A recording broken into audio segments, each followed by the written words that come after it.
कहते हैं कि पति पत्नी के बीच का रिश्ता 7 जन्मों का होता है, लेकिन मध्य प्रदेश के मंडला जिले से जो खबर सामने आई है उसने सबको हैरत में डाल दिया है। पति पत्नी के बीच चल रहे विवाद के कारण पति ने 15 वर्षीय बेटी के सामने पत्नी की फरसा से गला काटकर हत्या कर दी और पश्चाताप करने के लिए पुलिस के सामने जाकर आत्मसमर्पण भी कर दिया।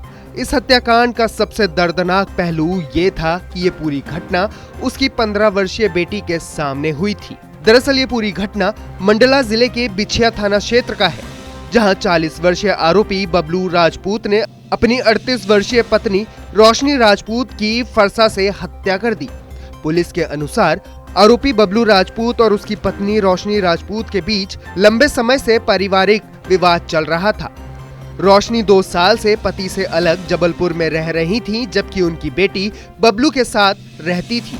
बेटी और पिता ने कई बार मां को वापस लाने की कोशिश की ताकि परिवार एक बार फिर एक हो सके। आखिरकार 5 फरवरी की शाम को रोशनी अपने पति के घर आ गईं। 6 फरवरी को दोनों के बीच कोई झगड़ा नहीं हुआ और दिन सामान्य तरीके से ही गुजरा, जिसे देखकर ऐसा लगा कि अब उनके बीच सुलह हो गई है। लेकिन 7 फरवरी की सुबह हालत अचानक बदल गए। सुबह के समय जब घर में बेटी भी मौजूद थी, तब किसी बात को लेकर बहस हो गई। इसी दौरान गुस्से में आकर बबलू ने फरसा उठाया और सीधे रोशनी की गर्दन पर वार कर दिया। करीब सुबह 10:30 के आसपास की बात है। एक राजपूत परिवार है, इसमें इनकी पत्नी काफ़ी समय से पति से दूर रह रही थी, तो जबलपुर में थी। 2 दिन पहले उसकी पति ने उसको बुलवाया कि, और साथ में उसकी एक बच्ची भी है जो कि 15-16 साल की है।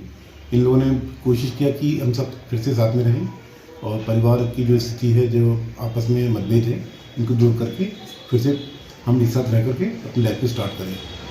यह बोल करके उसको पत्नी को बुलवाया उसने, और कल तो वह शांति से घर परिवार में कोई किस तरह की कोई बात नहीं सामने आई।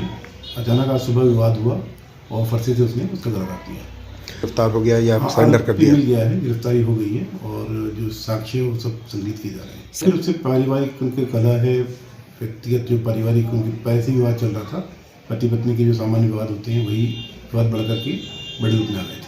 इस पूरे मामले की जांच जारी है। पुलिस आरोपी से पूछताछ कर रही है कि आखिर ऐसी क्या वजह हुई जिससे उसने अपनी पत्नी की हत्या कर दी।